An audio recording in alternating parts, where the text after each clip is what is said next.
This one is for Mr. King. Can a change of venue occur when a district attorney refuses to investigate or prosecute a child molesting case, and what are the procedures to make that happen? Unfortunately, you may know that we have a criminal justice system in this state. It's called a criminal justice system for a reason, because the emphasis is on the criminal. And in this case, like many other cases, the state can't ask for a change of venue. So the answer is that no, we can't go to a more favorable venue. So what do? We have to make sure we have strong child advocacy centers and strong child support systems. And if your district attorney won't do their job, if they won't prosecute people who have molested children, call me. We will.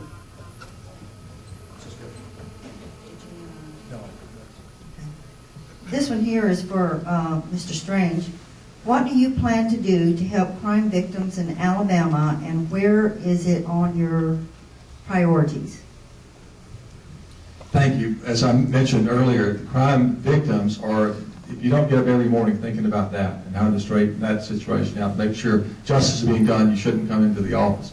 First thing I'd say I would do there is I would restore the broken relationship that we have between the district attorneys and the Attorney General's office. Traditionally, they worked hand in glove because the DAs around the state, I'm not talking about Robbie Owens that Mr. King mentioned, I'm talking about all the district attorneys. They prosecute 95 to 99% of the bad guys in this state. You've got to work with them hand in glove. Now, you might disagree with them. Getting back to my sports experience, a lot of times we had problems in the locker room and there were some unpleasant things said, but when we went out on the court, we were the good guys, the other team was the bad guys, and we were on the same team. So that's critical. If you're not working together, if you're not able to have a dialogue and absolutely hand in glove with every prosecutor in this state, then that ultimately doesn't affect the DAs. It affects you and me, every victim in this state, and the police officers and sheriffs are putting their lives on the line every day. Okay, I realize it's 1 o'clock. We've got 2 more questions, and I think we can get through these. This is addressed to Troy, but I think both of you should answer it.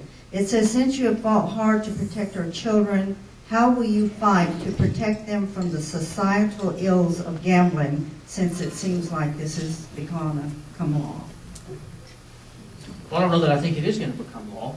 I think the way that you protect our kids from the societal ills of gambling is by strengthening the family. Hillary Clinton said it takes a village to raise a child. I didn't believe it when she said it, and I don't believe it now.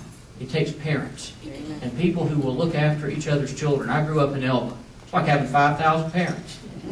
If I did something wrong, I didn't have to wait till I got home and my mama found out about it. As soon as anybody in town found out about it, they had my parents' proxy to discipline me. What we need to do is to reinforce the family. That's why I created a family protection unit. That's its job, is to strengthen and defend families across Alabama. It's the breakdown of the family that is leading to the problems that we have. Government is not going to fix that problem. It is going to take the church. It's going to take us. It's going to take us looking after each other's children. It's going to take all of us working together if we're going to protect the children of Alabama from anybody, gambling ills or anything else. All of us have a responsibility to the future and to our kids to do that. Well, I'll shock Troy and say I agree with them on those comments. And also add that one of the great initiatives, when you're talking about what the Attorney General can do, it was their mentoring program. It was one of the ideas that Bill Pryor came up with. It was one of the most fantastic programs because it, and I can tell you from my own case, my parents were so busy working, it was the coaches that backed me around when I got out of line. And so if you can get kids into programs like voice clubs, sports, that's my favorite, whatever it is, to get them and burn off their energy there, that's important. And I think the AG at one time had a fantastically successful mentoring program. I'm not sure if that's still in effect, but it's a very successful tool. Okay, last question. What is one major difference between you and your opponent? Mr. Strange, we're going to start. In 10 seconds?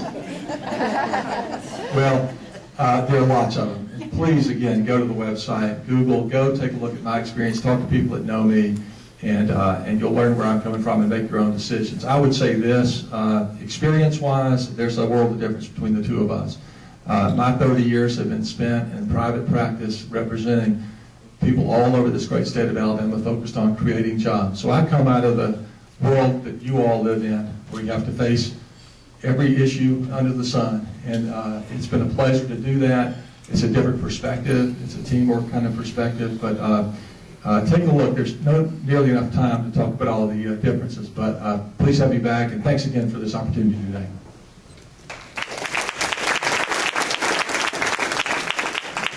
Well, I'll agree with that. I'll agree the greatest difference is experience. I've been in public service my whole life. If you'd like to know who I've represented, go home and open your phone book. That's who my client has been since I took office. I've never been for sale to the highest bidder. I've never lobbied in Washington, D.C. I've just spent my career trying to make a difference for you, trying to make your state a safer place for us to raise our kids. I agree. I think that probably is the greatest difference. And I can't promise you that I'm going to be a world record lobbyist, although I'm proud of the lobbying we've done and the things that we've done. There's a big difference. I believe there's a big difference. Thank you for letting me come by. Thanks for your friendship, and I hope you'll stand with us come June. I ask you for your vote and your support. God bless you.